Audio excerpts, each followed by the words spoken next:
Saya akan sedikit membahas mengenai buku Metode Al-Bana. Buku Metode Al-Bana, belajar membaca Al-Quran secara mandiri, ini adalah sebuah buku cara mempelajari Al-Quran yang dapat dikatakan relatif baru dibandingkan dengan buku Iqra. Buku ini dikembangkan oleh tim Al-Bana bersama Ustadz Ambia Abu Fatan. Buku ini cocok untuk dipergunakan bagi yang pemula, benar-benar baru, atau orang yang sedang melancarkan membaca Al-Quran atau menguasai ilmu tajwid di dalam Al-Quran. Karena memang dirancang sebagai buku yang mandiri, sebenarnya tidak bermasalah apakah dia seorang anak, orang dewasa, atau sudah tua. Apalagi memang dia dirancang sudah menggunakan peralatan-peralatan teknologi modern. Buku originalnya sebenarnya dibuat untuk digunakan bersama sebuah keping DVD. Akan tetapi edisi Al-Qalam ini dipermudah lagi dengan dia sangat kompatibel dengan pena Al-Qalam. Metode Al-Bana ini menggunakan sekaligus 8 prinsip tata cara pengajaran Al-Quran. Salah satunya ialah metode kisah atau disebut juga struktur analitik sintetik. Sebenarnya metode ini itu prinsipnya sederhana, bagaimana mempermudah cara menghafal huruf-huruf dengan menjadikan huruf-huruf itu seperti sebuah kisah atau sebuah kalimat yang mudah diingat oleh kita, bahkan oleh anak. Saya ambil contoh seperti ini. Ka, ta, ba, na. Kata bana. Kalau dalam bahasa Indonesia, kata bana. Kata si bana. Kata bana. Wa, fa, ka, ya. Wafa kaya.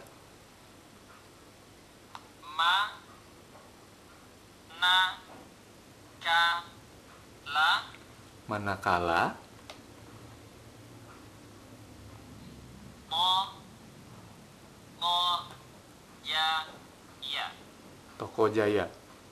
Dia mencoba mempermudah anak. Kita mempermudah anak untuk menghafalkan huruf-huruf hijaiyah dalam sebuah cerita yang sebenarnya kalau diingat-ingat, kalau kita perhatikan, dia berbunyi kata bana wafakaya manakala toko jaya. Seperti itu. Metode lainnya adalah metode kitabah atau kinestetik. Sebenarnya metode ini sering kita gunakan ketika kita belajar apapun juga, adalah metode menuliskan apa yang telah kita pelajari, menuliskan kembali apa yang kita pelajari. Misalnya di halaman 7 ini kita atau anak kita minta untuk menghafalkan huruf ka, ta, ba, na. Di halaman selanjutnya di sini sudah tidak ada lagi huruf qaf, ka, atau ta, ba, na. Anak diminta untuk menuliskan hurufnya di sini. Maksud dari menuliskan ini adalah membiasakan anak untuk menulis sehingga apa yang dia tuliskan itu nanti terekam di kepalanya. Itu inti dari metode kitabah. Metode lain yang digunakan di dalam metode Al-Bana adalah metode amsal atau metode analogi. Metode analogi ini sebenarnya dipergunakan untuk menggambarkan atau mempermudah membayangkan suatu yang abstrak menjadi suatu yang lebih real.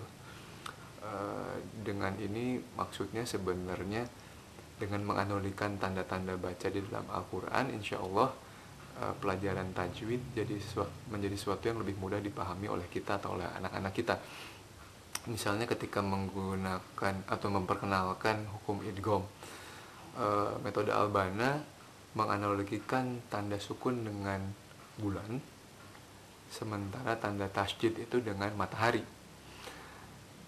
Jadi ketika bulan diiringi oleh matahari, cahaya bulan itu akan kalah terang dan matahari yang akan lebih bersinar. Misalnya aplikasinya ketika kita membaca kata man sukun, nun sukun bertemu dengan ya'mal, ya dengan tasdid. Nah, di sini ketika matahari ketemu dengan bulan, matahari menang, sehingga dibacanya bukan man ya'mal tapi may ya'mal. Itu inti dari penggunaan metode amsal. Di dalam metode Albana digunakan metode lain selain metode yang sudah saya jelaskan sebelumnya, seperti metode soal atau metode evaluasi, sehingga setiap berapa lama kemampuan peserta didik atau anak diuji agar dia lebih dapat diukur seberapa banyak penyerapan yang dia terima gitu. Lalu ada juga transliterasi bacaan. Tidak lupa memang buku ini memang sangat interaktif, penuh dengan guide, penuh dengan ilustrasi, penuh dengan kode warna untuk mempermudah siswa untuk mempelajari selangkah demi selangkah cara membaca Al-Quran.